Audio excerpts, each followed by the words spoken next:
ALC Hosting Networks, your hosting and cloud partner. Hi everyone, welcome back to another tutorial from ALC Hosting Networks. Today I'm going to show you how to install WordPress on Vistapanel using the application installer. It's quick, easy, and perfect for beginners. Let's get started. First, log into your control panel. If you don't have an account yet, you can sign up for free hosting or premium hosting services at ALC Hosting Networks. Once you're logged in, you'll see the vPanel dashboard. Now, look for the Application Installer option in the menu.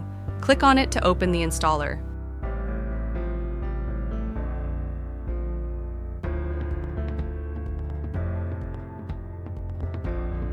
Here, you'll find a list of applications you can install. Today, we're focusing on WordPress, so click on the Install WordPress button. Next, you'll need to configure your WordPress installation. First, choose the installation URL. If you have an SSL certificate, make sure to select HTTPS for a secure connection.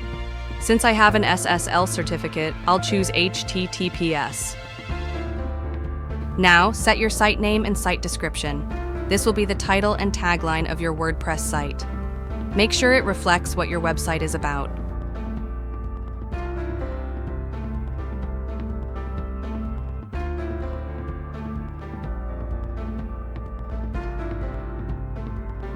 For security, it's important to change the default admin username and password.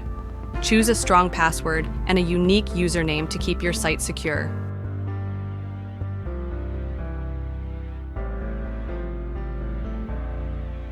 Once everything is set, click the Install button. The installation process will begin, and it should only take a few moments.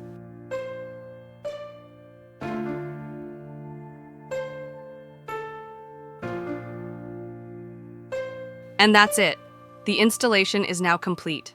You'll see a confirmation message, and you can now log in to your WordPress site. To log in, go to your site's admin URL, which is usually yoursite.com/wp-admin. Enter the username and password you just created, and you'll be taken to the WordPress dashboard. Or you can log using Softaculous Auto Login by click the admin URL. That's all for this tutorial. If you found this video helpful, don't forget to give it a thumbs up and subscribe to our channel for more tutorials like this. If you need any further assistance, visit our support portal at https://support.alchosting.net. Thanks for watching, and I'll see you in the next video.